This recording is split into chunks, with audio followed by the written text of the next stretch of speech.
dito ang may passion. Hindi yung passion na nagpapasyon ng epan. Yung P-A-S-S-I-O-N. Yung may passion. Diba sabi, passion ko talaga ang magluto. Diba? Ano ibig sabihin nun? Bigyan muna natin ng kahulugan. Sabi dito, passion is a desire, longing, interest, wanting, happiness, burden, feeling, cry within our hearts. Nasa puso yun. Kung nasa puso mo yung nasa puso mo yung pagnanais, yung pagiging interesado, yung kung ano yung maipilit, nandun yung kabigatan, nandun yung daladala mo siya, nandun yung pakiramdam, nandun yung iyak, nasa puso mo. So yun yung passion. Kaya susunod na tanong, what is your heart passioning for? Saan ba ang iyong puso ay, kumbaga sa kwan ano bang nilalaman ng puso mo? Para saan? Diba sabi nga, diba? She has a heart or a passion for cooking.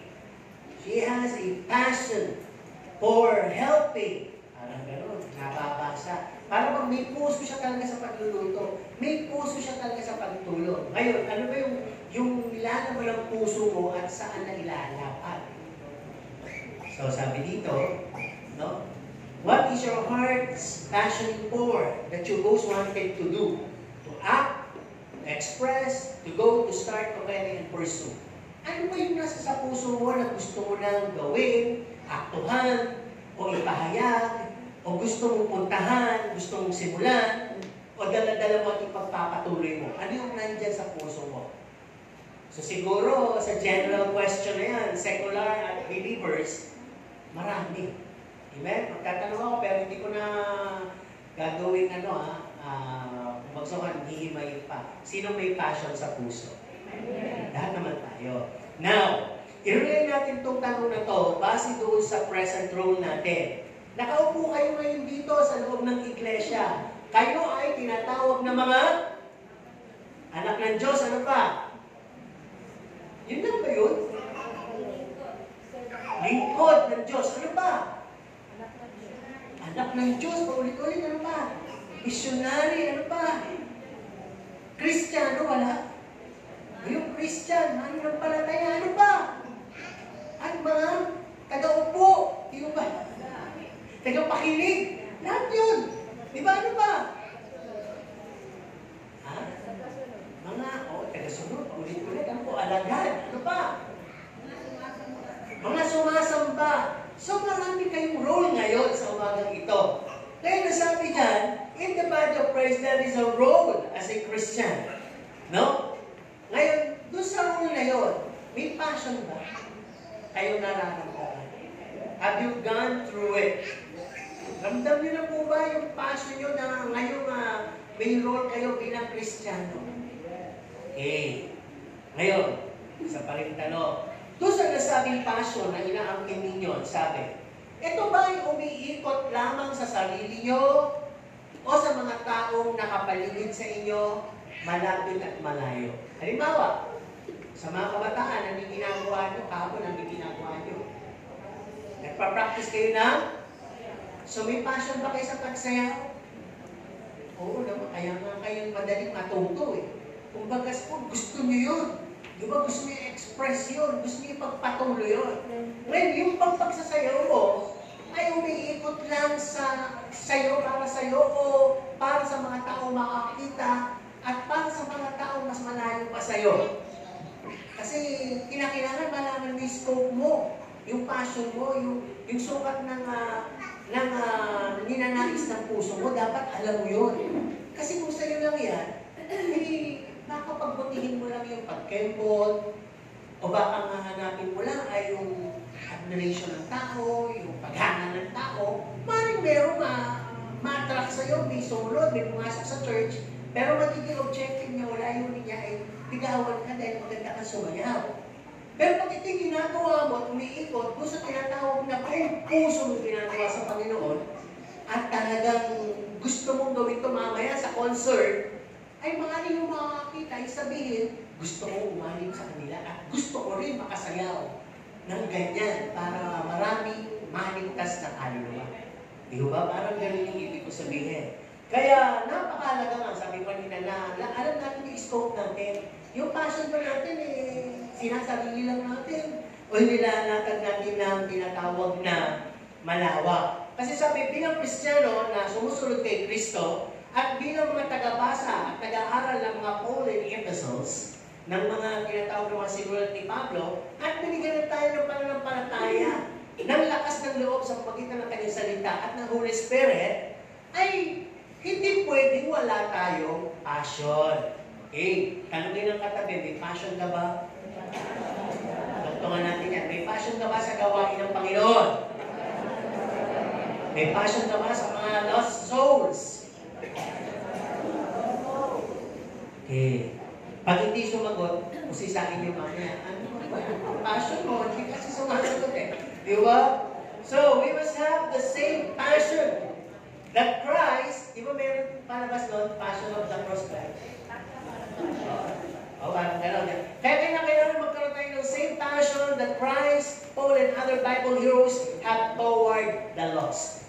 Di ba? May mga 3 remarkable utterances o na inote dito sa Bible, no? Pero bago yun, tingnan muna natin ang ating pamagat. Ang pamagat natin ay passion for the lost soul. Ano po? At basahin natin ang ating talata. Babasahin ko dito sa Pinoy version. Ano po? Kasi malalim dyan no? Ayan. Ang sabi dito sa Pinoy version, sa Romans 9:1-3, ang sabi, sabi dito, totoo ang sinasabi ko at hindi ako nagsisinungaling. Si Christ ang sinusunod ko at ginagay ng Holy Spirit ang konsensya ko pag sinasabi. No? Pag sinasabi ko,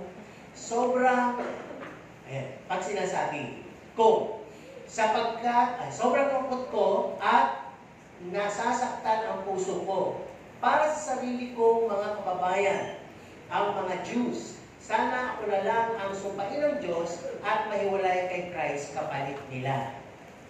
So yun yung passion ni Paul. Para bang yung kanyang mga kababayan, yung kanyang mga Hudyo, ay para bang, di ba nung last Sunday ang pinag-usapan natin, naiiwan sila doon sa tinatawag na mga rituals, ordinances, law. Di ba parang natako sila doon sa law of Moses, naging masyado silang observant doon sa mga tinatawag na batas ng lumang tipan. Pagdating na dito sa gospel, parang ang kulat, parang hindi sila makapalag, hindi sila makasunod sa Panginoon. At talagang, yun nga, alam naman kasi natin ang background ni Paul na mag-uusig ng Kristiyano. Kaya kahit mga Kristiyano na nakita si Paul ay ligtas na takot pa rin. At marami pa rin sa kanila ang nagplaplat ng isang bagay to kill him, na usigin at patayin pa rin siya para magiganti sa kanya. Pero hindi na pinag-uusapan. Balik tayo dito. Doon sa ating binasa, tingnan naman natin sa Romans 10. No? Verse 1. Sabi dito sa Pinoy version, mga kapatid, gusto ko at lagi kong pinag-pray sa Diyos na maligtas ang mga kababayan ko. That is His passion. Yun yung passion ni Pablo. No? At may tatlong natala dito sa Biblia na kung saan ay makikita natin na si Moses, si Jonah, at si Jesus Christ, ay nagkaroon sila ng expression o yung tinatawag na passion for the people around them. Una, si Moses, natatandaan niyo yung bumaba siya at nakita niya ng mga Israelita ay gumawa ng tinatawag na guya. Diba? Yung gintong guya. At talagang nagalit ang Panginoon doon. Lumindol, di ba? May mga namatay. At gusto ng Panginoon, wasakin na sila. Kaya sabi, Moses, tumabi ka dyan. Wawasakin ko yung mga yan. Pero si Moses na nanalangin. Ang sabi niya, huwag mong gawin.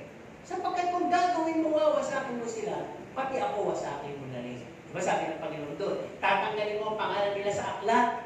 Di ba parang nung panahon na yun, nababanggit na yung pangalan sa aklat. Di ba? Ang kaya aklat yun, ibig sabihin, every one of us, as we have this relationship with Christ or with God, our names are noted up in heaven. Parang tanda na, nakasulat na. Biruin mo, ang Diyos ang mapangyarihan na magsasalita na tatanggalin ko ang pangalan nila. Sabi ni Moses, kung tatanggalin mo, tanggalin mo rin yung pangalan ko. Kung papatayin mo sila, patayin mo na lang din ako. Di ba parang He really cares for the sake of the people. Di ba pero kung titignan natin, ang attitude niya ng unang character niya, duwag. Parang wala siyang pakialam, di ba? Kaya nga si Aaron ang kanyang tinatawag na pangunahan o magsasalita. Pero this time, si Aaron nadala. No, siya pa yung nag-collect ng mga tinatawag na silver, gold upang makagawa ng gintong buya. So, kumalik kasi siya doon sa Mount Sinai. Ano po? Kaya nung siya bumaba, nakita niya, ito na, may idolatry na nangyayari at nagalit na talaga ang Panginoon. Pero yung nga po yung eksena, hindi tinuloy ng Panginoon na wasakin sila. Kundi sabi ng Panginoon, sige, carry on. Di ba parang tuloy ninyo yung gagawin nyo papunta doon sa lupang pangako. At si Jonah naman, alam naman natin to. No? Na inuutusan siya ng Panginoon na pumunta sa bayan ng Ninive, pero sa Tarsis siya pumunta. At dahil doon, nagparating ang Panginoon ang tinatawag na bagyo, na napakalakas. At naramdaman sa kanya sarili na ako, ang kadahilanan ng malakas na bagyong ito, ako.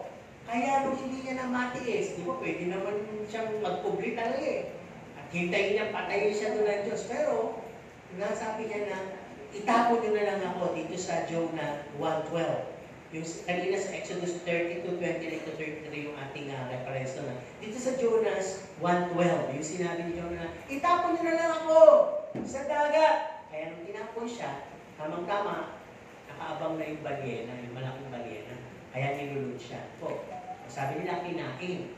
So, ibig sabihin, basta pumasok sa bibig, nilulo ng inuya, kinain. Ano po? Kaya, yun ang nangyari. At si Jesus Christ naman account niya sa John 12:22-28. Wherein, sinabi niya yung kanyang nalalapit na kamatayan. Andun yung panalangin niya na, Panginoon, kung maaari, ang sarong to'y iyong palagpasin sa akin. Pero hindi. He pays the cross. And that is the so-called passion of the cross. Talagang kahit ganun kahirap, kahit anak siya ng Diyos, siya hinubad niya yung pagka-Diyos, at talagang sinuot niya yung pagiging alipin at sumunod siya. Now, let's go back to Paul. Si Paul, doon sa kanyang sinabi, makikita po natin, ay yung kanyang dakilang great emphasis ay pinakikita din doon sa kanyang salita. Di ba? I speak the truth in Christ. No? Ang ginamit niya yung bilang party o alyansa o para bang kapanig. Yung pangalan ni Kristo at yung Holy Spirit, sinabi niya, I speak the truth in Christ, and my conscience also bearing me witness in the Holy Spirit. Di ba? Sinabi na totoo ang sinasabi ko at hindi ako nagsisinungaling. Si Christ ang sinusunod ko at ginagay ako ng Holy Spirit.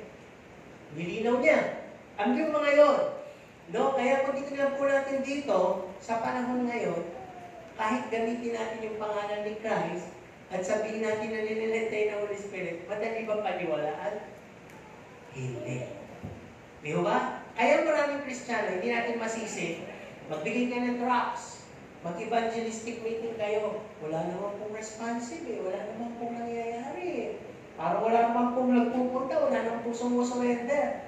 Actually, ang feelings na yan, o yung mga ganyang tinatawag ng preservation, sa panahon pa nila Pablo, nangyayari na yan. No? Eh bakit sa crowd ni Jesus ang dami? Eh alam niyo naman si Jesus Christ, di ba? Sabi nga nila, superstar. Eh nagpapakain, nagpapagaling, naghihiwala. Eh ang mga tao doon, kaya marami, gustong kumain, nag-iisyoso, gustong gumaling, gustong ma-benefit. Pero pagtapos doon, hindi naman ganun kadami yung inahay tayong iglesia. Di ba? Kung hindi pa namin, kasi Pablo, doon nagpasimula ang mga pagtatayo ng iglesia. Kaya kung titignan po natin, note what he says. Di ba? Na sabi niya, merong dakilang kabigatan sa aking puso. No? At hindi matapos-tapos na kalungkutan sa aking puso. Ano ba yun? Yun nga yung passion niya. Yung kaligtasan ng kanyang mga kababayan. Kung tutuusin, hindi naman siya blood-related dito eh. Kundi yung tinatawag lang na Jews versus Gentiles. Di ba sino bang ginamit sa mga Hudyo? Si Pedro. Di ba? Sino naman ginamit sa mga Hintil? Si Pablo. Di ba kung titignan natin, itong mga hudyo, napakatalino na ito, matataas ang ihing na ibig sabihin, mayayabang, porque alam nilang sila yung anak sa pangako, alam nila na sila yung pinapanigan, galing sa kanila yung lahi ng Panginoong Jesucristo. Di ba? O nasa kanila yung mga tinatawag na binigay na batas ni Moses, samantalang itong mga hintil, mga tingin nila dito parang aso lang. Pero itong ginamit si Pablo sa mga hintil. Kaya sabi niya, kumbaga sa kwan, meron siya itong tinatawag na kabigatan sa puso, lungkot na lungkot siya, na itong aking mga kababayan, parang hindi yata makakatanggap ng kaligtasan. No? Kaya mo maaari, sana kunin ko na lang, ako na lang yung sumpain ng Diyos. Kaysa sila, yun yung passion. Kayo po ba ay may tinatawag na passion sa kaligtasan ng members of your family? Nag-survey na ba kayo? Sino-sino ba yung mga hindi pa nakakausap? Sino-sino kaya sa aking mga pamilya yung hindi ko pa naaabot o hindi pa nakakilala sa iyo, Panginoon? O nandun lang kayo sa pinatawag na pinangahawakan nyo, basta ang kaligtasan ay kanya-kanya. o nandun lang tayo. May huwag pong maging ganon. No? So balik tayo dito. Dito sa sinabing ng Pablo, note natin, no? What he actually says, that he has a great heaviness, unceasing sorrows in his heart, and wishing for himself a curse from Christ. Sa tatlong to na punto, ay makakakuha din po tayo ng tatlong punto na paalala sa ating mga buhay. Una, no? What is the meaning of this amazing statement by Paul? No? Sabi ito, una, lahat tayo must have a greater concern for the salvation of men. Ikaw ba? Kayo po ba? Gusto niyo maligtas ang lahat ng tao? Yung totoo. O yung pamilya niyo lang? Sige, amen tayo lahat ha. Kung sakasakaling nasa isa lang yung barko at o aeroplano at ang sabi nga run for your lives! Kasi magkakagera na. Sino po na mong hahablutin?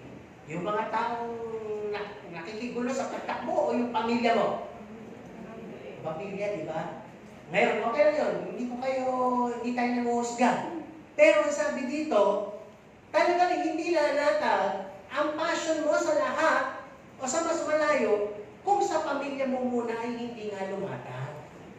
How can you win others to Christ if you yourself within your family circle ay wala ka namang ginagawa? No? Tingnan po ba? Kaya tingnan natin ang ibig sabihin ng dito. Atin pong isipin na pag sinasabing lahat tayo kinakailangan magkaroon ng dakilang concern sa salvation ng mga tao. Tandaan po ninyo kayo kabilang tayo sa tao yun. Tayong lahat ay nangangailangan ng pag-ibig, habag, forgiveness, and restoration. Di ba, ang sambayan ng Pilipino ngayon ay may tinatawag na ngit-ngit at galit. Lalong-lalo na yung panahon na yan, ang umuulan. Naghahanap kasi sila ng masisisi noon eh. Ba't nagkakaganito? Noon ang sinisisi, yung mga Kristiyano sinisisi, huling panahon na. Di ba? May nagsasabi ba? Di ba sabi hindi na babaha? Iba naman po yung baha sa baha ngayon. Yung baha talagang panggunaw ng mundo. Yung baha ngayon, ano lang yan dahil marami tayong talagang gusto sisi. Una nga, ay yung mga tao nagtatako ng basura na mga hindi natutunan. Yung palang mga dapat tandaanan ng mga malalaking kanal na yan para mapunta sa ilog o sa dagat, nakarangan ng mga establishmento. Dahil hindi nga nabigyan ng tamang permit, hindi na ni-review. Ano ba? Ito na nga yung mga issue na flood project. Po, di ba? Ayan na, nagsisisihan na, nagtuturuan na. At lahat na parang ini-involve ang isa't isa. Kaya pag may tinanong ka, ang mga Kristiyano ngayon, isa na lang din ang sinasabi, kurakot. Di ba? Graft and corruption. Yan yung mga tinatawag na sa panahon ngayon, relevant issues yan na pwede natin sabihin o pwede natin i-share sa mga tao ito na may pangangailangan. Pangangailangan namin makasurvive, pangangailangan matuyo itong bahang ito, na kung ano yung mga paa namin, kinakailangan namin mas mapunta sa mas komportabling lugar, kinakailangan namin talaga ng assurance na hindi na mangyari itong ulit. Yan ang mga pwede natin sabayan. yung pangangailangan nila na tamang hindi na nga at mahirap at matagal pang maibibigay ng kahit sino mang tao o politiko. Yan, hindi lang pa yan ng taon kasi lilinisin mo na yung korupsyon. No? Kaya mahirap, pag nagpalit ka naman ng liderato, mababaliwala lang yung mga napapasimulang investigasyon. Ano po?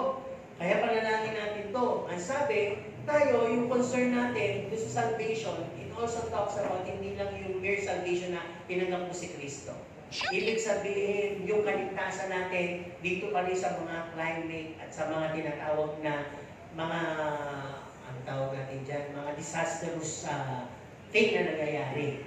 No? Kasi kasama yan doon sa plano na Diyos na mailigtas tayo doon. Okay, dito pwede natin sabihin na kung wala tayong matatakbuhan, si Kristo lang ang tanging pag-asa. Kaya nga iba sinasabi, si Kristo lang ang pwedeng magbago sa mga puso nila. Kung bawat isa'y nagsishare, kung bawat isa'y lalabas sa kanilang bibig yung tungkol sa kabutihan ng Panginoon na may pag-asa pa. You know what? Merong ganitong issue si Mateo at saka si Sakeo. Si Mateo at si Sakim na si Sakeo, nung makilala ang Panginoon, anong ginawa? Nagsauli ng kalahat ng mga ninakaw nila sa kaban, sa mga doble-doble nilang paniningil ng buwis. Di ba? Yun ang pwedeng gawin ng Diyos. Kaya huwag tayo mawawala ng pag-asa. Kasi tingnan natin yung simpleng panalangin, pwedeng kumilos ang Diyos, lalo-lalo kung nakakaisa na tayo sa panalangin. Nananalangin ng bawat chapter ng church, nananalangin ng bawat individual, nananalangin ng bawat pastor. Hindi kilos ang Diyos, ang maraming anghel nakikilos. Diba? Andiyan ang Holy Spirit, babagabagin sila. Mabubuksan, ma-unveil ang lahat ng mga bagay na dapat ma-unveil at magkakaroon ng restoration. Pero hindi natin may papangakong gaganda ng todo-todo. Diba ba? Kahit pa paano, we just done our part. So, tingnan natin yan. Sa greatest needs ng tao ngayon, kahit tayo, wala tayong mapapabalingan at maaasahan na tutulong sa atin, kundi ang Panginoon na maligtas tayo. Pangalawa, ang sabi dito, have a greater concern for the salvation of men.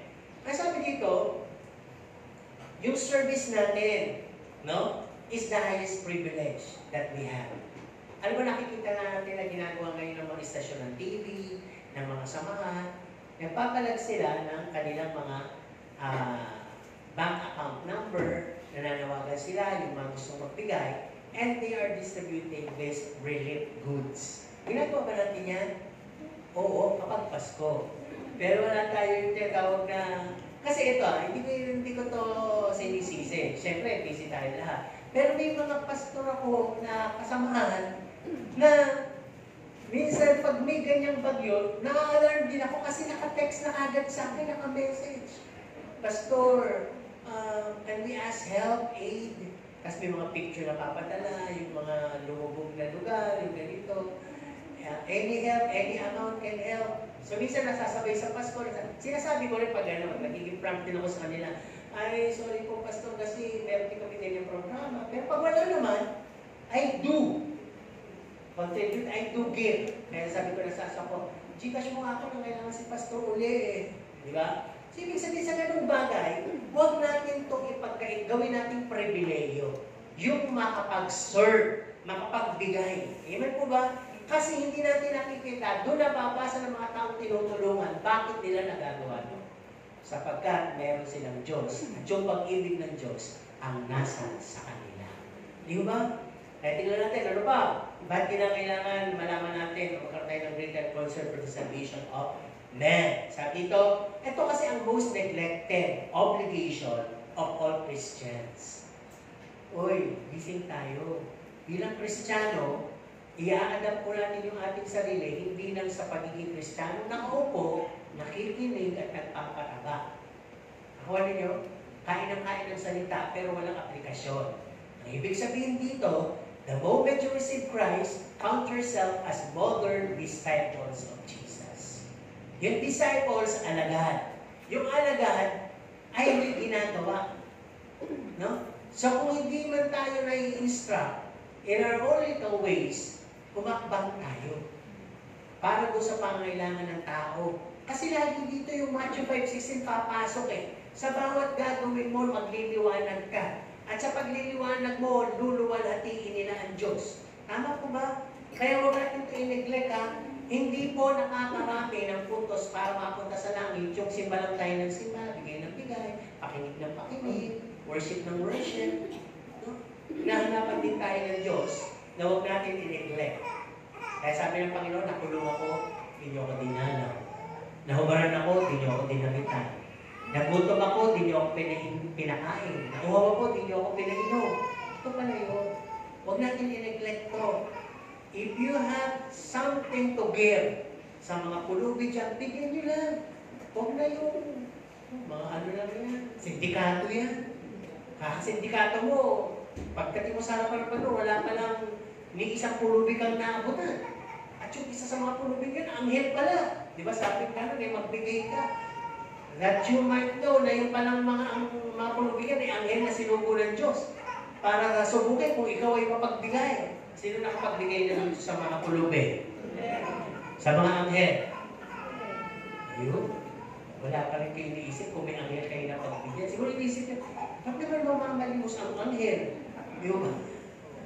Sinabi, nilinaw walang salita ang Panginoon na hindi po nagaganap o naganap na. Sinabi pa sa salita ng Diyos yun na magbigay kayo sa mga mahirap na maaaring ng mga yan ay mga anghel. Napasa po ba niyo yun? O ngayon nyo lang nalaman. Mamaya naman, may namamalimos. Talikod. Talikod kung merong pinagkakapitan ng pakpak dyan. Di ba? Hindi po gano'ng kalitira yun, ha? Okay, ano pa? All of us must ought to have a greater concern. Sabi number 4, number 5 na pala tayo. Lagi natin iisipin si Pablo. I-compare natin yung ating buhay kay Pablo.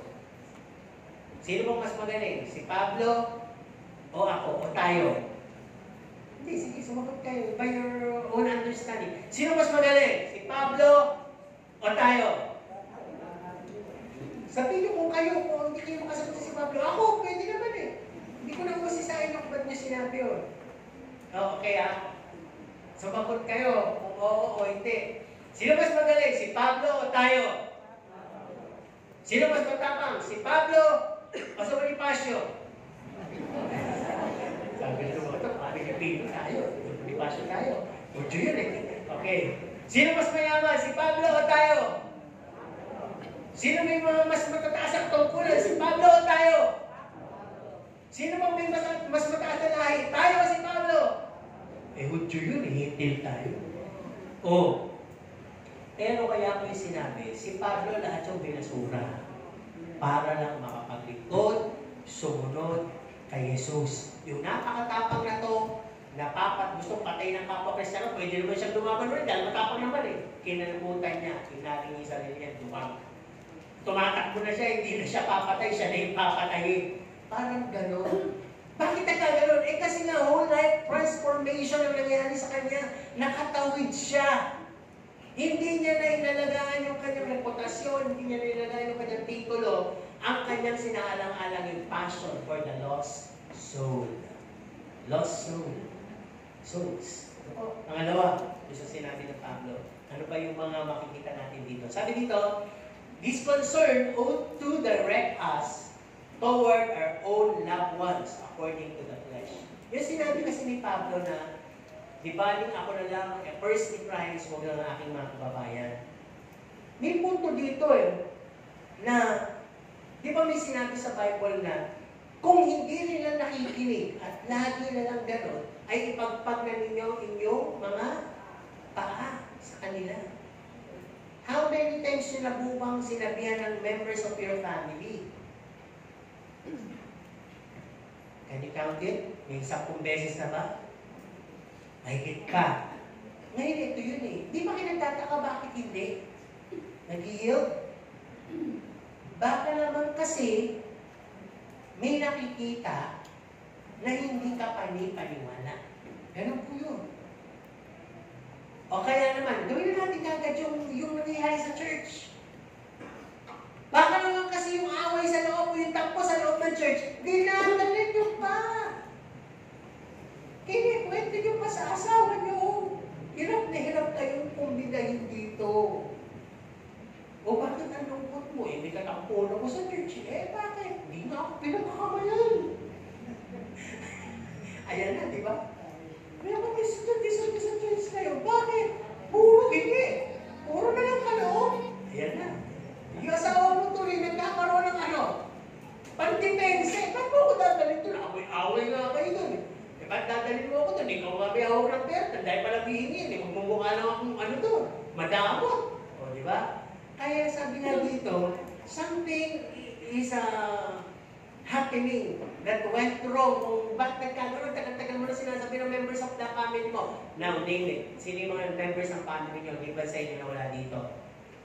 Kung ikaw ay tatay, nasa yung nanay. Kung ikaw ay tatay, nanay, mag-asawa kayo. May anak na saan? Hindi natapos. So, nandito na ang anak. At sino pa members of the family nyo? Yung kasambahay nyo, members din po yun. Pero bago kayo malis, Marta, dito ka, bantayan mo ang bahay, bantayan mo ang pusa. Ha? Bantayan mo yung mga tao masasama. Ha? Siguraduhin mo walang makapapasok, ang pusa, hindi kakain ng mga pagkain natin, at ang bahay, maingatan. Eh, paano naman yung kaluluwa niya? Hindi mo pinabantayan. Ibig sabihin, kayo lang ba yung pupunta sa langit? Paano naman itong mga to? Tandaan niyo po, kapag ang isang tao ay naging kasambahay niyo, members of your family na yan. Kaya naman, buti pa yung pusa, yung aso eh. No? May mga tinatawag na per parents. Parang nagkaroon ng magulang, pamilya, samantalang yung ano. Yung iba nga dinadala pa yung aso nila sa simbahan eh. Pero hindi naman qualify ito para sumimba, di ba? O, clap daw, clap! Pero wala naman siyang count na kaluluwa at spirito para ligtas, samantalang yung katulog. No? May isang kwento. Kasi sa Bible school, talagang maraming requirement eh.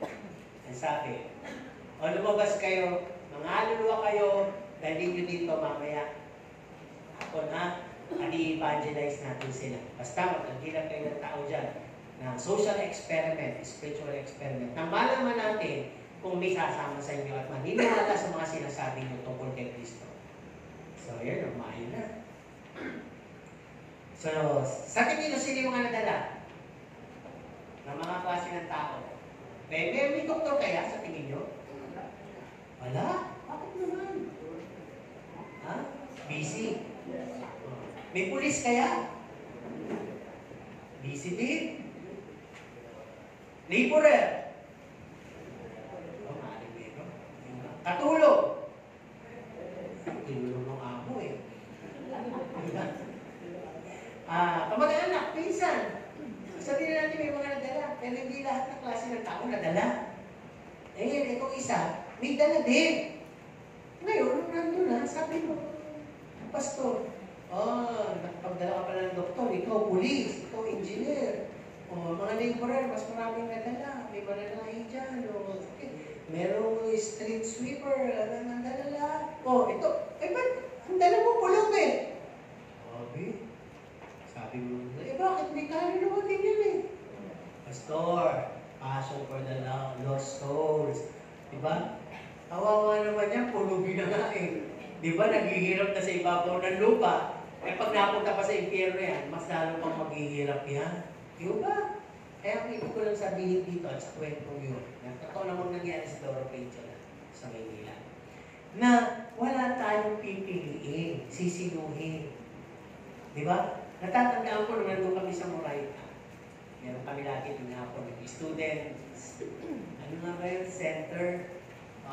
Doon kami nag-meet nila, Sister Luz. Hindi pa kami nung simple ka magagawa lang ng balita ko si Sister Luz. Hindi pa siya na-attend. Doon ko lang siya nakikita lagi. Nakatingin lang din sa akin. Kasi ko sabi, sino pa ito matusuloy nito?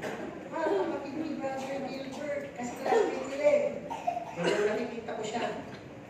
Doon lang. Dito ako sa ito na.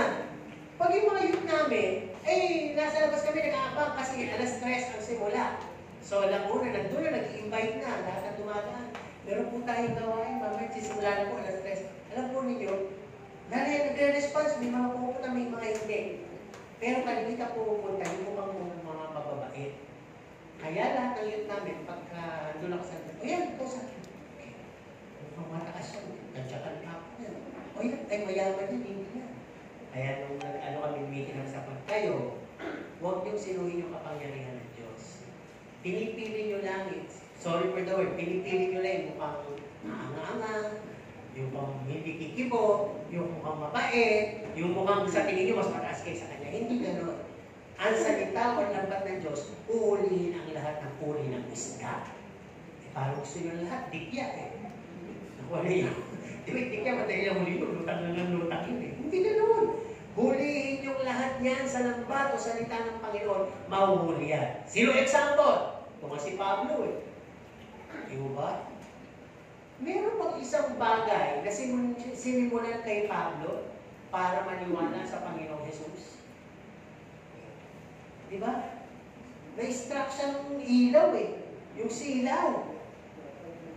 Kaya, nakita niya, na-enlighten siya na yung kanyang ginagawa pala, eh kahit sa taong ginagawa, kay Jesus pala rumere-reflect.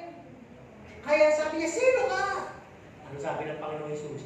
Ako ang Panginoong Jesus na pinag-uusig mo. O diba? At nabulag siya doon temporarily. At nung siya kilala sa bahay ni Ananias, at talagang sinabi mo kanyang, sinabi agad yung mission niya eh. No? Talagang mula nung time na yun, onwards, hanggang, eto na nga, binabasa natin yung buhay niya, wala na po siyang pinangatawanan, kundi ang maging misyonero, evangelista, guro, lahat yata ng office ginawa niya.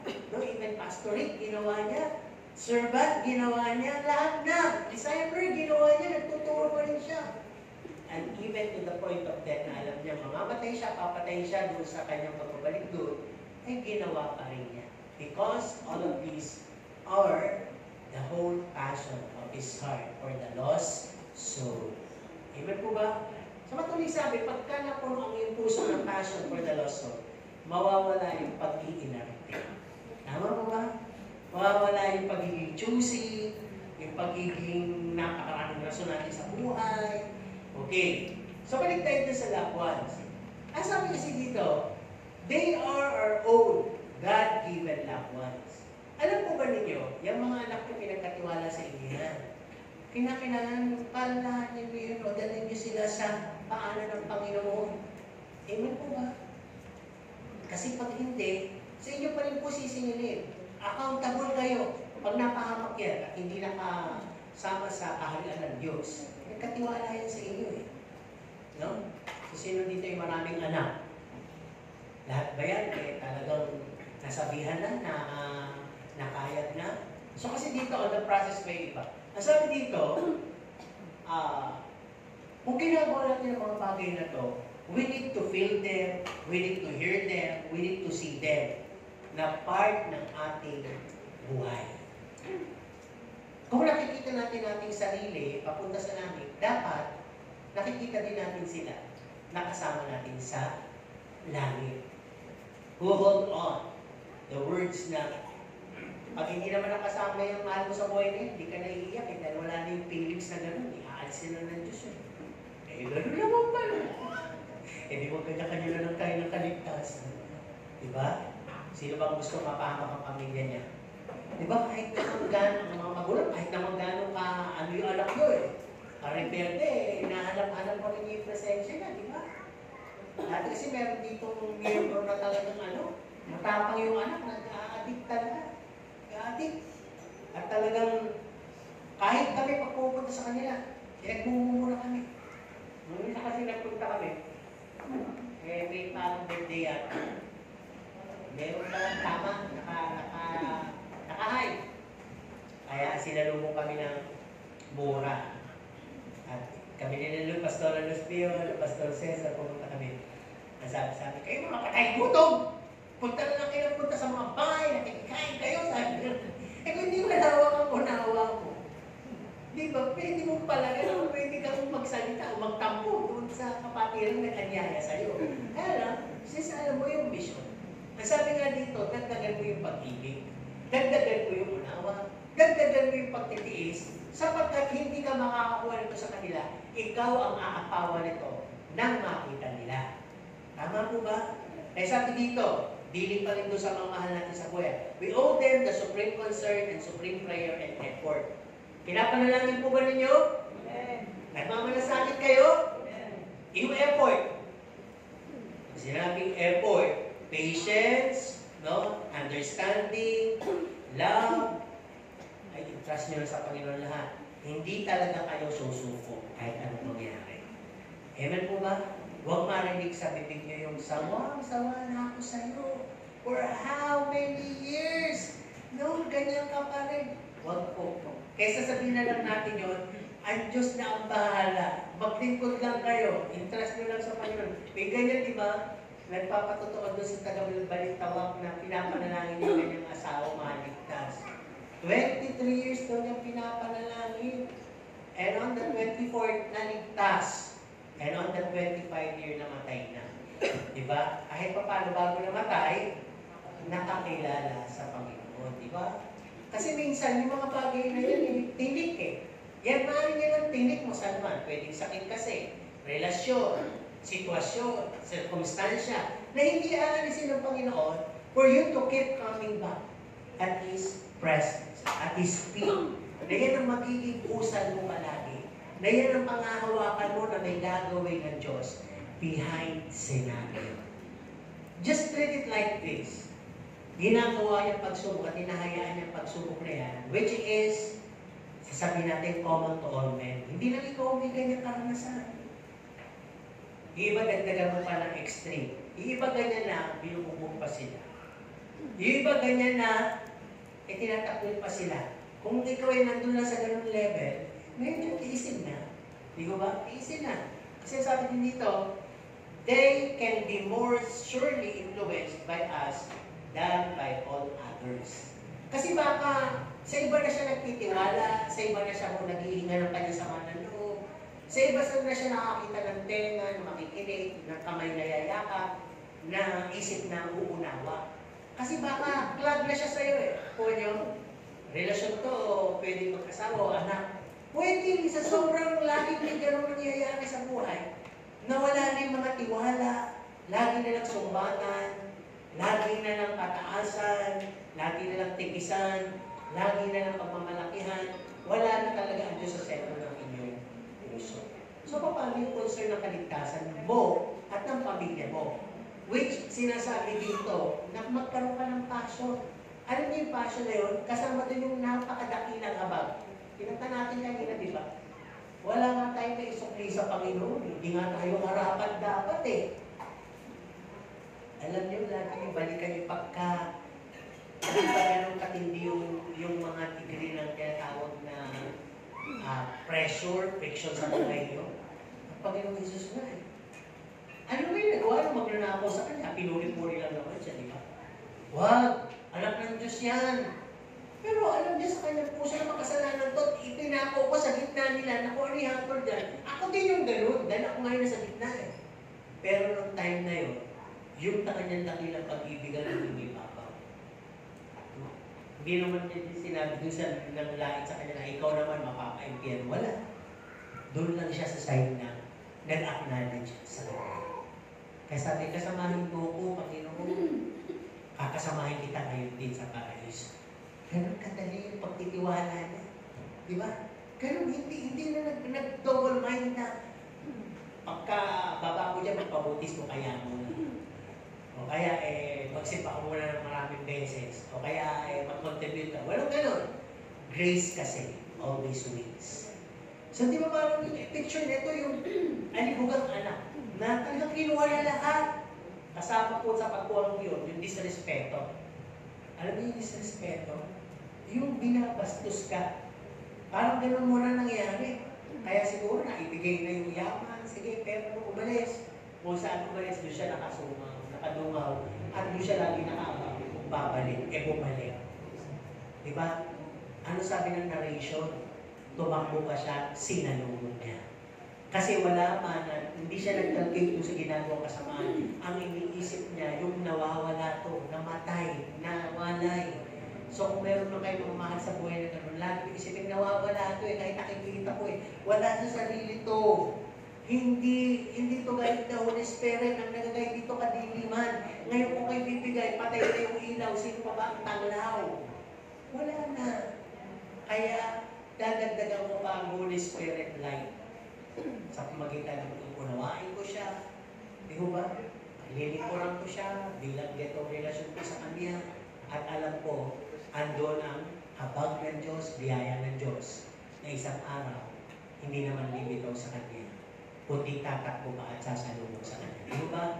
Never treat a person who's as bad as evil or devil na wala ng hope. Lahat may hope. Di ba? Kaligtasan pinag-uusapan natin. Passion for the lost. Kasi pag talagang passion for the lost ang nasa puso mo, hindi ka bibigay. Di ba? Ang Panginoon sinampal eh. Tinadyakan, kinyonyakan, kinutongan. Nagalit, gumante, nanumpa, sunagsalita ng mga sumpa. Wala. Pinako. Ano sinabi? Pinapako. Di ba? Passion pa rin eh. Panginoon, patawarin mo sila. Hindi nila alam ang kanilang ginagawa. Dapat ganoon tayo. Andun tayo above our senses. Over pickiness, over doon sa tinatawag na being over pressure, lahat na. Kasi minsan ganito, nangyayari na yun, and then we go to the wrong person para ihingi ng payo. Paano na lang kung yung same person na yun, may same situation sa'yo? Magpaparugitan lang kayo na gagawin. Ako, iiwan ko. Iiwan mo! Tagal mo na nagtsatsaga dyan. Ganyan mo yung maririnig nyo. Pero punta kayo sa right person, na godly, hindi nila kayo lagi nun. Walang mahirap sa Diyos. Panalangin natin. Yung ba? Ganun lang. Okay, sabi din dito, ito na yung sinasabi ko kanina, yung passion for the lost souls, our loved ones, hindi, no service we may render others can excuse our failure to win our own. Kasi minsan, talagang magaling tayo sa iba. Di ba? Magaling tayo magpatotoo sa iba. Magaling tayo mag-share sa iba. Magaling tayo maging mabait sa iba. Pero sa sarili natin family circle, we neglect that thing. Tama po ba? Sino kaya nakaisip dito na ayoko ng buong angka namin nasa isang church na. Mahirap. Masyado malalaman ang buhay namin. Kaya pag naligtas kayo, i-budget o dala mo ko sa church nyo. Hindi sa ibang church ka dumalo. Bawal sa church namin magkakamag-anak. Abay, ginawa yung policy sa trabaho. Bawal sa trabaho magkakapatid. Bawal din sa church namin magkakamag-anak. Doon marami church sa Gapal eh. So walang gano'n. Dapat, kasama mo kasi hindi disciple mo yan eh. Tama po ba? Yun ang narinig natin eh, minsan. O minsan, wala tayong time doon sa mismong pamilya natin. Sa iba, nakikinig tayo, imayapa tayo, nagiging understanding tayo. Pero sa sariling pamilya, closed door. Sa sariling pamilya, deaf tayo. Sa sariling pamilya, tikom yung kamay natin. Kaganlabi tayo. At ang ating mga mata nalilisik agad. Nagsasalita pa, may galit na kagad na binabadya. Paano magtitiwala? Di ba? At sabi din dito, yung kanina pa sinasabi, they can be more surely influenced by us than by all others. Kung ano minsan, approve sa pamilya mo na hindi mo man lang binawal, tuloy-tuloy na po yun. Alam ko, nagsisimula pa lang naman na mag-vape, magsigarilyo, mag-alak-alak. Ay, sasabihin naman ng mga kamag-anak mo na hindi ligtas, kung kapit-bahay. Yan mo, lalaki yan. Dahil talaga lahat dyan. Dapat, na-approve mo agad yun. Ano? Hindi mo naisip na, hindi, iba kami, Kristiyano kami. Di ba? Mahirap din na kung ikaw nga yung tatay, nagsasabi ng gano'n, ikaw naman yung number one sa pamaan, di ba? O sa inuman. Anak ko bawal uminom. Ikaw, isang paso lang ito. Wait! Kaya maniniwala ka. Kung anong ginagawa ng bata sa harap ng matanda sa harap ng bata ay nagiging tama. Kung anong ginagawa daw ng Kristiyano na mali sa harap ng pamilya ay nagiging tama din. ba? Magagalit. Nagalit eh talaga.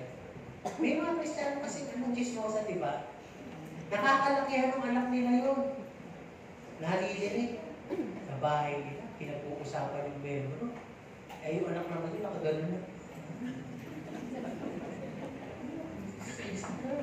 At nagsisimula ang chismis sa mga bata, nagchichismisan na rin yung mga bata. Yung mami ko nito, sino yan? Sino sabi? May nagsabi sa mami ko eh. Narinig ko. Ayan. Di ba bata pa lang natuto na? Kaya bata-bata pa lang, may magkakampi na. At may magkakaaway na. Hanggang kakalakihan na yan. Anong nangyari? No? Pamilya ay nagkakaroon ng reserbasyon. Di ba? Kung kayo may tampo, makisali anak nyo. Di ba? Naku, nakita ng anak nyo yun. Ay, mama, si sister ko. Huwag ka man lumapit dyan. Evil yan. Evil. Di ba? Kaya ano siya, mama, ang kigrit lang namin. Sige, grit nyo. O, yun ang maganda. Kahit yung anak nyo, nakikita na meron kayong ano. Meron kayong talino. Meron kayong pagsaalang-alang. At, sa sekular, ang tawag doon, professional kayo. Di ba? Na hindi nyo pinapatulan yung mga petty issues. Di ba sabi niya, normal issues of life yan. Tapos sa church, siraan, normal issues na yan. May katapat naman yan eh, prayer. At dapat mamungayo ng fruit of the Holy Spirit. Tama po ba? Okay, ano pa dito? Ang sabi dito, last dun sa concern over our loved ones. If we give our best, we will not fail to win them. Kasi ang tanong eh, sa tingin mo, nabigay mo ng lahat. Tanungin natin ng ating katabi. Sabihin natin sa ating katabi, nagawa mo na bang the best sa pamilya mo?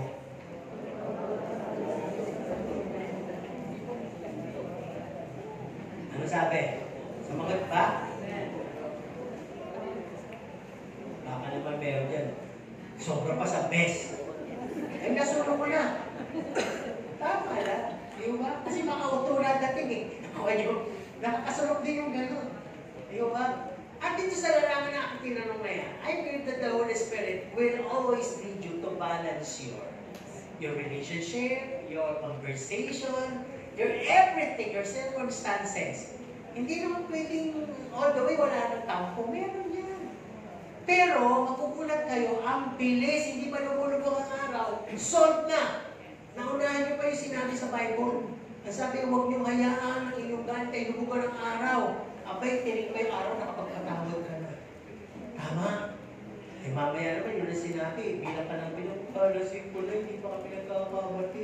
Ano naman yung mamaya yung gabi, outside ako ng buho. Hindi yun. Eh, gumawa ka ng paraan. Di ba? O, sabi mo, karutin mo, sundot-sundot mo, kalitiin mo. O ya, sa mga mag-asawi sinasabi ko, baka naman mo susuta dito, ganyan lang gawin. Hindi yun. No? At ang banal na Espiritu ang magtuturo ng tamang dealing sa inyo. Okay, tuloy tayo. Nasabi dito sa kahit punto, no? This concern for the salvation of men ought to become the chief desire of our lives. Dapat daw, sa buhay natin, ay merong ma-establish, merong manguna. No? Ito na nga yun, yung passion for the lost. Dapat nasa yan. Sabi ko, it will grow upon as if we do something about it. Yan daw po ay lalago kung ating po yan pinangangatawanan. Ang sabi, practice makes perfect. Hindi na nakatawanan. Practice makes permanent. Kung gusto nyo maging permanente kayo na nangangaluluwa, gawin nyo ng gawin. Ako meron akong iba yung isa. Oh, yun. Si Kuya Jordan, kilala nyo. Ako nai-invite sa kanila. Sa ano okasyon, sino man yung tao, sa ano pagkakataon. Yun nga lang, bigla siyang papasok. Diba? At bigla niyang iso-soul win. May dala pa siyang mga visual aids. At talagang yung kanyang makina ko sa pula ng mga napatanggap niya. No? Para kahit sino. Lagi niya dahil sa bag niya yun, yung mga visual aids niya na yun. Minsan, ganito siya magsimula. Pwede ko bang kunin ko ang inyong atensyon at tayo may pag-uusapan lang ng sandali. Pwede ko bang makuha ang inyong mga pakinig. Muna tayo at may sasabihin ko, sandali lang po ito. Ayun, magsisimula na yun na mag-soloing. Ganun siya. Diba? Ngayon, siguro dahil may tsura, hindi siya nakakuha ng katapat na pag-agalit sa kanya. Yan ang pastor sinasabi ko eh. Yan ang kulang ako. Magsisimula pa lang ako, ginagaling ako. Magsisimula pa lang ako, tumatayo na eh. Hindi, I believe. Practice makes and opposition and persecutions make you more. Ginagawa pa kayo ng persecutions at saka ng mga trials at ito na mas maging duwag o pursuing. Dapat pursuing. Walang sukuan. Yun ang dapat. Abay, wala, hindi ko kayo na wala kayo sa mga naranasan namin. Kabataan kami sa Balintao. Kaya alam niyo, pupunta kami sa Lorena, magbibigay. Hindi ko lang kami nagbibigay ng tracts. Ang sabi kasi, paniwanan mo yung tracts sa pinagbibigay nyo. Andun ka talaga pagsalitaan, ulitin yung tracts sa harap mo, bastusin ka, tawa-tawanan ka, kapakabataan mo. No? O para kang sila ulo doon. Ganun yung mga naranasan namin ng mga kabataan kami doon. Kasi meron kami laging outreach sa Luneta. No? Paghapon, yun nga, sa isko po naman doon sa student center na yun. Pinapon nyo natin po, maayos mga kabataan. Minsan doon sa wildlife, sa circle, kung saan maraming tao. So nararanasan po namin talaga yung mga persecutions. Yung mapapahiya ka. Tapos mo sa sarili mo, minsan puno bilang gaganunin ka pa eh, di ba? Pero buti walang nagalit, walang umiyak at walang nagsabing ayoko na. Kasi nga, you must have this passion for the lost soul. The more na sila'y ginagano ka, lalo mo silang kahabagan. Hindi yung tatalikuran mo agad sila. Amen? Kasabi din dito, practice makes permanent. Hahanap-hanapin mo yan in every situation, in every places you go, people you meet, ang lagi mong nakikita, potential. Potential itong tagay, potential yung oras, potential yung araw, potential yung pagkakataon. Okay? So yung iba nga ginagawa nila by prayer. Sila dito yung gustong-gusto mong maligtas yung kaibigan mo, yung group na yung kahit malayo nakatalikod, pinagpe-pray mo. Wala. Sino yung nagpe-pray na pagbibili siya sa palengke, bigyan siya ng tawad? Minsan mas malibig pa yung gano'n eh, no? No, wala naman tawad. Pagdating sa pagtawad, napakahusay. Pag-pray mo kasi, di ba? Kasi marami kami ganyan eh, na nung bata kami sa Bloomington, may mga suke. Tapos hanggang sa napunta lang ako, tapos taga doon pa na nakakilala. Ngayon nakakilala, nilakati ng church. Sa una, ay si Suki pala, pastor dito. Eh dati mahal magtinda ng bangus, ng ganyan. Pag pupunta kami sa Bloomington, malayo pa lang kami, o sila pastor. Binibigay na lang yung bangus, ayaw na pabayaran. Tuloy, minsan umiiwas kami, sabi naman, huwag na tayo tumahan dyan, bibigyan na naman tayo. Naisip ko lang, ayaw nyo yung bibigyan na lang tayo. Diba? Kasi nga naligtas. Diba? Kaya parang gano'n eh. Pag naligtas yung mga suki nyo, eh baka hindi lang yung tinapa, may pakamatis pa. Huwag nyo sinuhin, di ba?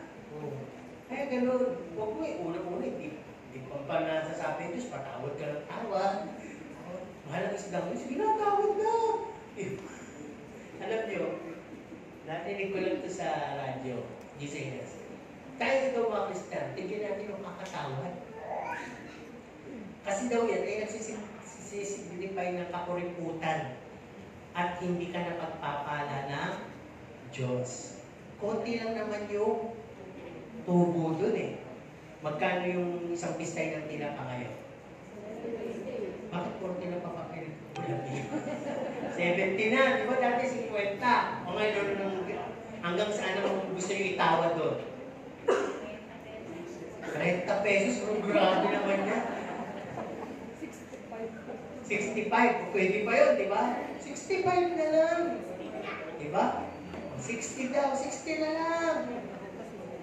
Ngayon, di ba apat ka naman? Tuntua ka, binalot. Pagdating sa bahay, 3 pala.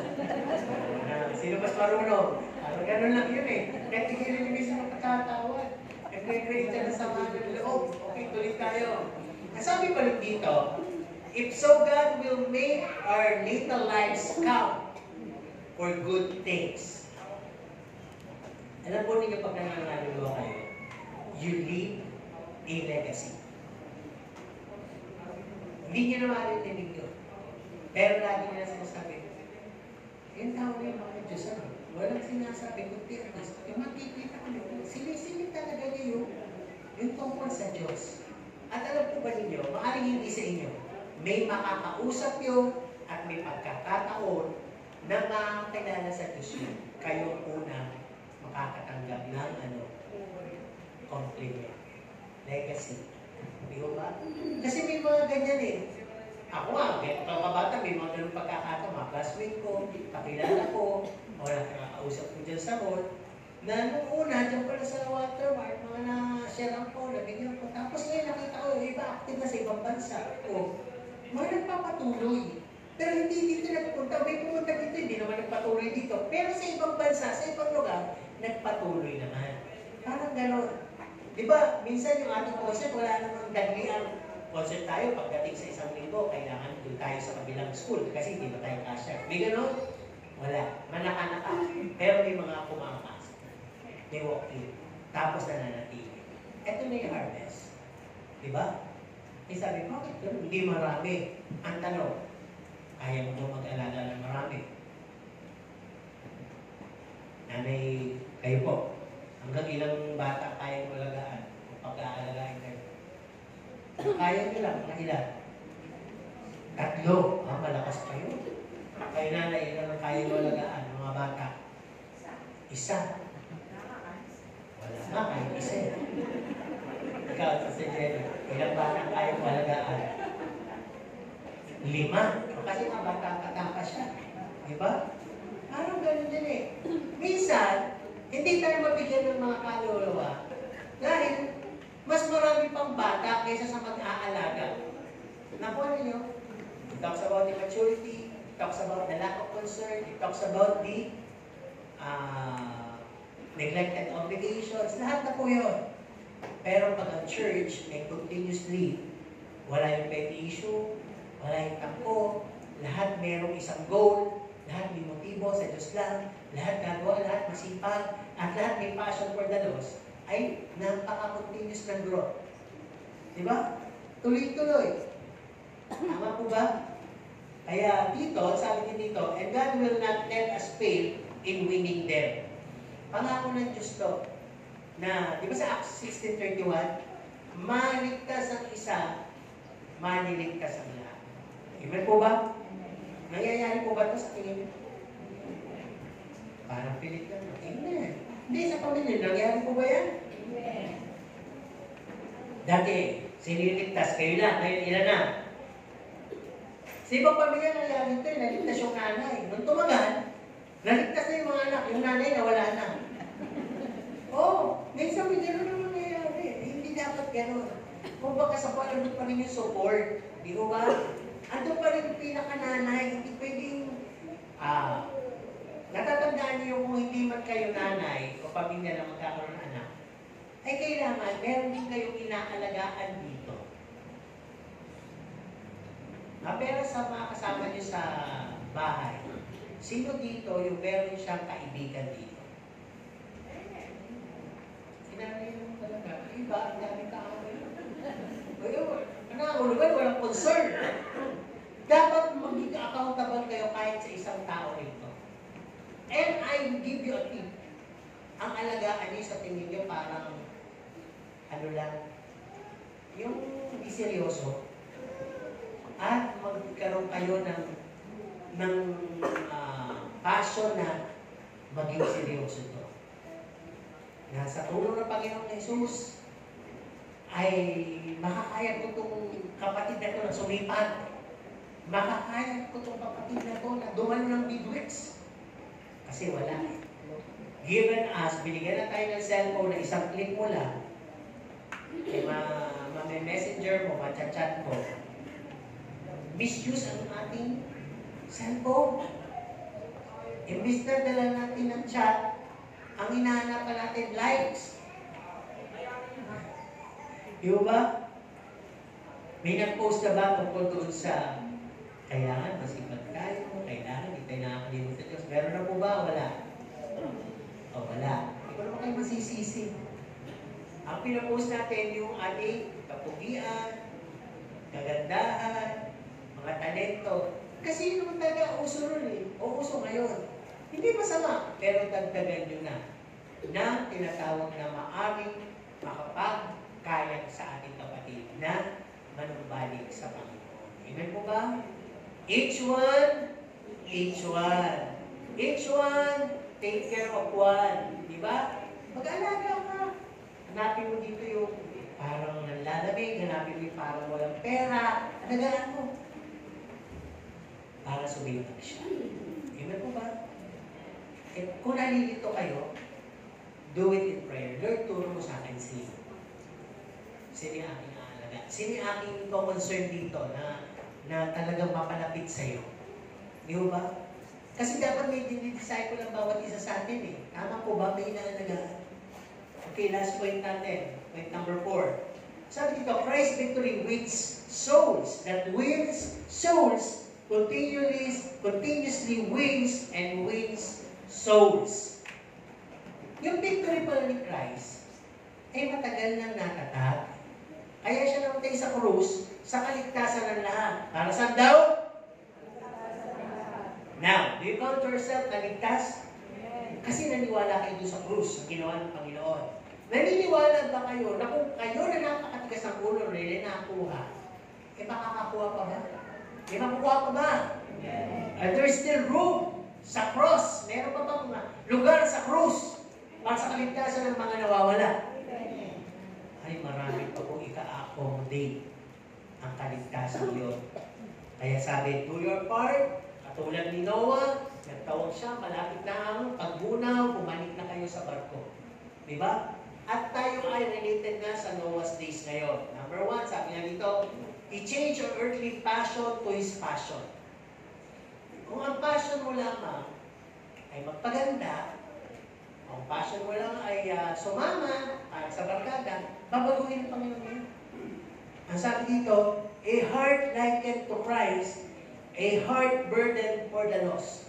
Yun ipapalit ng Diyos. Ang iisipin mo, wala ibang maganda kundi si Jesus Christ. Tama? At kinakailangan maligtas ang marami. Sabi dito, number 2, he puts the passion deeply in our hearts. Hindi mo na matitirahin sa sarili mo yung feeling na dapat talaga kumilos ako, dapat talaga meron akong madala. Kumbaga sa isang tato, hindi na siya mabubura. Hindi na siya may hiri ugat dahil malakas ang malalim ang pagkakatanim sa inyong passion na yun. Kaya, every person you see, lalo na pag makasalanan, ang nangingibabaw sa iyong kapag. Parang, you qualify here na maligtas. Kaya, ito kailangan maligtas eh. Parang gano'n. Kasi pag walang passion, ito pa naman kaya siyempre, nakakita ka kahit sa balita, yung adik, patayin na yan, dikdikin niya, kung ano ginawa niya, gawin din sa kanya. Ganun, mapangusga tayo eh. Pero kapag kami passion for the lost ka, at nabalitaan mo kahit yung tao niya, nakita mo magnanako, nakita mo gano'n, rapist, o kahit upod ng sama, ang laging magkakagate sa puso't isip mo. Sino pa kaya magmawala sa akin dyan? Sino pa kaya makikinig dyan? Sino pa kaya makitiwala dyan? Ang Diyos. Sigurado mahal niya. Diba? Kaya pag gano'n na yung passion heart mo, baka ikaw ba ilit ni Lord patungo sa tao yun para kausapin. Para madala siya sa Panginoon. Amen po ba? Sabi niya dito, his battles are wins. Siya ang lumaban, pero tayo ang nananalo. Tama po ba? Kaya mananalo yung ating soul winning dahil ang pinaka-ingredient doon ay walang iba kundi yung pagkamatay ng Panginoon sa krus ng Kalbaryo. Hindi yung galing ng pastor, hindi yung galaki ng church, hindi kasi yung pinag-iimbita natin. Mali-mali na sabi mo, pumunta kayo sa amin, maraming mababait doon. Sumimpa ka sa amin, namimigay kami doon. Sumimpa ka sa amin, magaling yung pasto doon. Sumimpa ka sa amin, may aircon kami doon. So, hindi mo yun ipapageant natin. Kundi ang Panginoon, purely, 100% the gospel or Jesus Christ na lang. Para yung truth makuha, lumaya, at pumasok sa Kanya, at hindi na matanggal. Diba? Di ba yung isang person dun sa Showtime? Yung word na illuminate or eliminate. Ano bang gusto niyo sa dalawa? Yung illuminate, maliwanagan. Yung eliminate, matanggal. Magkatulog, di ba? Oh. Parang ganon. Pagka tayo po ay may passion for the lost soul, lahat ang gusto natin mangyari is to eliminate. Maliwanagan ito, maliwanagan ito, maliwanagan ito, maliwanagan yan. Pero pag wala, know yourself, gusto mo agad eliminate. Nandito yan. Dapat yan nasa bilang tupa. Dapat yan nasa palengke. Dapat yan nasa bahay ng mga ano. Diba? Kasi andun dati, di ba ang palimeses nung umuupo siya sa katabi ng ano? Nang nila Sakeo, nila Maria Magdalena, ano sabi ng mga Paraseo, Saduceo na nakakita. Yan pa. Umuupo sa gitna ng mga makasalanan. Anong agad yung kanilang ano? Panghusga. Eh, si Jesus Christ, si may passion for the lost. These people are the lost. Eh sila, ang passion nila yung mahalagaan yung kabanalan nila. Hindi wag mo kaming hipogin, hindi kami humihipo sa patay, hindi kami lumalapit sa dinudugo, hindi kami lumalapit sa mga mamamatay tao, basta kami banal at kabanal-banalan. Ay, alisin po natin yun kasi pag gano'n, magkakaroon ng mga modern, Paraseo at Saduceo, imbis na modern disciples. Pagka sinabing modern Paraseo o Saduceo, ito yung mga Kristiyano, ngiti, ayaw lumapit sa makasalanan, ni ayaw ibahagi ang gospel sa kanila. Nagsasabili. At iniisip lang nila na sa kanila lang ang kaligtasan at sila lang ang maliligtas. Pag gano'n, wala akong passion for the lost. Pag wala po tayong passion, how come we expect that we have been overflow, that we have been receiving God's mercy also? Diba? Lagyan natin sa salita ng Diyos. Paano ka patatawanan kung hindi ka marunong magpatawad? Paano ka kakahabagan kung hindi ka marunong mahabag? Ganun lang po yun. Kaya gawin po natin na pag-activate ang buhay Kristiyano natin. No? Kailangan may passion tayo. Meron tayo sa puso natin na katulad no, nararamdaman ni Pablo, yung prompting ilalagay ng Panginoon doon, na talagang deeply, at talagang yung passion mo, papaltan niya ng kanyang passion, at lahat na magiging dealings mo, it's all win, win, win, win, win. Diba sa conclusion natin? Huling salita. Sabi nga po dito, ay, His weapon that hit and struck us is love. Tama mo ba? Ang weapon ng Panginoon na ginamit sa atin, pinagtalak sa atin ay pag-ibig. Ang talim, di ba? Sabi na ng Diyos eh. Pero sabi, namatay nga tayo sa ating lumang pagkatao. Yung pagkakasumpit sa atin na yun. At nang tayo gumaling, lumakas, ay dahil din doon mismo sa pag-ibig na yun. Ngayon na meron na tayo nun, gamitin din natin yung weapon na yun sa iba. Tama po ba? Na tarakan natin sila ng pag-ibig na yun. Sapagkat yung itatarak natin na weapon na yun, na pag-ibig ay walang iba, kundi ang Diyos.